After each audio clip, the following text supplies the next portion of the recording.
Alright, so today I'm going to talk about the 4 horsemen of the apocalypse. Now, we're talking about a relationship apocalypse.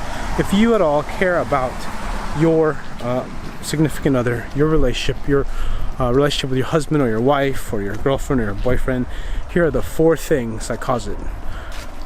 This is from a relationship specialist. Her name is Esther Perel, and what it is she talks about these 4 horsemen, which is criticism, contempt, defensiveness, and stonewalling. These are the 4 things. Let's start first with criticism. It's pretty obvious. It kind of sounds silly, but like we're so quick to want to give our advice and criticize something, even a movie, right? I know that I do, about people's anything, right? And a lot of the time when it comes to criticism, people have to be open to it. You got to remember, most people are not open to it, criticism. No one wants to be told what they're doing wrong. And even me, being as honest as I am, as feeling as a good person as I am, I want to always jump the gun and just tell what people are doing wrong. And people don't like that, you know? Maybe it depends on the relationship, but like in your closest relationships, they don't want to be criticized. They don't want to say, oh, what they're doing is wrong. Basically, it's for a lot of people, they feel like they're stupid if you criticize them. I know I do. Like if you criticize me, especially about like say my writing, like my videos, you know, if people criticize me about my videos, I still get defensive. You know, I've gotten a thicker skin and learned how to adjust to it. But before, you know, I would have these long ass comments in response, you know, like someone said I should paint my walls in my garage, and I was like typed this whole thing. Actually, I remember I typed this whole thing out and I deleted it because it's stupid. So I never posted it. But my point is that in relationships, don't criticize. Well, there's just a better way to do it. That's what I'm trying to say. So you want to be careful about criticizing. If you have a problem, you know, I don't know how to deal with it right now because I'm married, been together for like 18, 17 years now. So you can't, it's not exactly simple, but just remember, people don't want to be criticized. Number 2, stonewalling. I'm a pro at this. And that is, or maybe your significant other is a pro at this, is where they just kind of block the other person out. You ignore them, shut off your phone, ignore their messages. This also will destroy a relationship. You know, that's disconnection. In lots of ways, stonewalling is actually the most painful thing you can do to another person, because non-response, right? So don't close people out. It's really mean. I'm joking. It is really mean though, but you gotta really think about this for a moment. You know, even kids do it, right? They, you know, when they get angry, they don't want to respond because they can't. A lot of you can't deal with your feelings, you know. 3, defensiveness. It's like when are you defensive? You're defensive when someone criticizes you, right? Someone criticizes you, and then you defend yourself. Right, so you have to. I'm good at this. Someone will make a joke about me, and we're just having fun. And what I'll do is I have to come with a comeback. Right, I have to be more wittier. I have to be more clever. I don't know why, but that's just sort of how I tend to be. I have to be. I have to outwit people. I have this feeling of having to be smart, and everyone has this degree of feeling. No one wants to feel dumb, but I feel I have to outwit people, and that's kind of a personal problem that I have, but this defensiveness. And the last one's contempt. I heard contempt is probably the most dangerous, and it seems the most difficult to explain.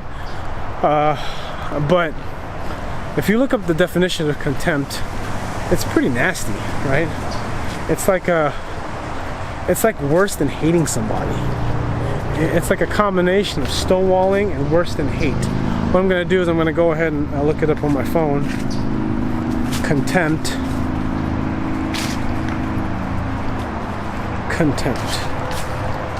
What is the meaning of contempt?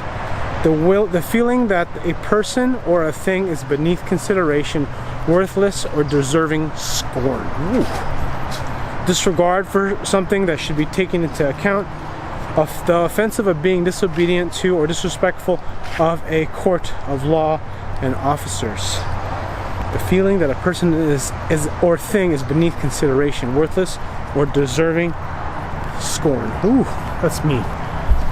Essentially, someone who's contemptuous, I think of, is in some ways it's basically kind of like I don't give a fuck, right? Kind of like that in a way, but like in a really mean way. You can I don't give a fuck, like I don't give a fuck where we go to eat dinner, right? But I don't give a fuck about you know, you're not even worth my consideration. That's kind of it's inhumane, right? And I'm thinking, I actually have a moment in this TV show I like. It's called Mad Men, and they have this kind of pissing contest where one guy's like the head honcho and the other guy just basically kind of the smaller guy, kind of a subordinate, kind of goes off on him, and he basically just says to him, you know what, you're a piece of crap, and you think you're all this, you think you're all that, and I think about this about you, and blah blah blah. And then he just says, I don't even think about you, you know. And there's a lot of wisdom in that, but it's also really mean. But going back, because I'm going on a tangent again, when talking about relationships with other people,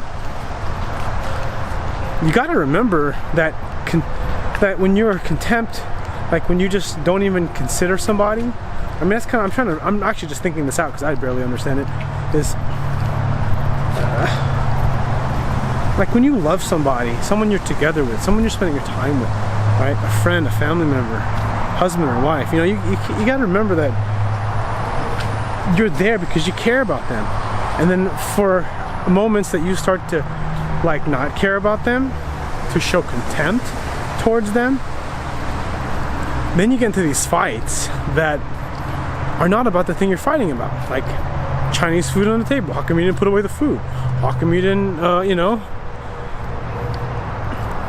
stuff like that. When you just start, when you're fighting about Thanksgiving, you're fighting about the holidays, you're fighting about work, you're fighting about, and you're not really fighting about those things. You're fighting about other things, and that's the problem with all our issues, is that they run so deep and they're so uncomfortable that we don't know how to communicate, right? And like, I can't tell you enough how I want to always, you know, when I feel slighted, if someone makes fun of me, or I hear something that I completely disagree with, I want to be witty and defensive to it. Even though it's not directed towards me, it could be like a post on Facebook when I have an opinion, you know, and I want to just say something witty. It's this desire to almost like prove your point and show that, hey, look, I'm, you know, my opinion counts. But I'm going huge tangent on that one. Sorry. It's just being able to like not, God, what is it? Like you care. I don't even know where I was going with that.